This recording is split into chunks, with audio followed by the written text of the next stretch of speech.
Trump's Turkey and Syria envoy Tom Barak said the Israeli strike on the Abu al-Duhair airbase nearly triggered a direct military clash between the two countries. He said the Turkish forces did not know that Israeli aircraft were on their way to the specific Syrian base, nor did they know what their objective was. This comes after Israel accused Syria of violating a security agreement after Israel targeted an airbase in northwest Syria. Israel has alleged that Syria was allowing Turkish troops at the airbase near Aleppo. However, Turkey has called the Israeli allegations frivolous.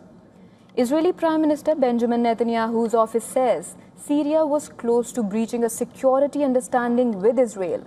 According to Israel, Syria allowed Turkish troops to deploy at the targeted airbase. Israel says it had repeatedly warned Syria against such a move, saying the deployment could pose a security threat to Israel.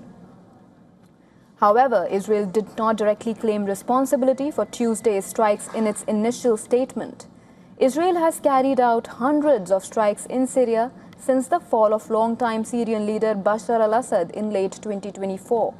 But Tuesday's attack was far from the security zone Israel maintains in southern Syria. Turkey has strongly rejected Israel's justification for these strikes. The Turkish government accused Israel of trying to justify what it called unlawful attacks on Syria. Turkey also said the strikes violated Syria's sovereignty and territorial integrity. Before the fall of Bashar al-Assad in 2024, Iran used Syria as a key corridor to move weapons and support for Hezbollah in Lebanon to use against Israel, which made Syrian military sites a frequent Israeli target. Iranian influence has weakened with the new regime in Syria, but Israel is equally concerned about Turkey's growing military role in Syria. Israel has carried out repeated strikes against Syrian military infrastructure, citing security concerns. At the same time, Turkey has become one of the most important partners for Syria post-2024. Turkey has developed close ties with Syria's new government and has been involved in military cooperation and reconstruction. The United States has also criticized the attack. U.S. envoy for Syria Tom Barak confirmed that Israel carried out the strikes on the Syrian airbase. Barak called the attack an unnecessary escalation. He said it would not help bring stability to the region.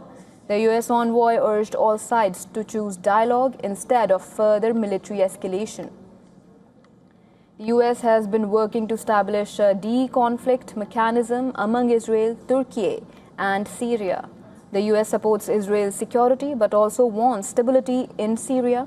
At the same time, Turkey is a key partner for the U.S.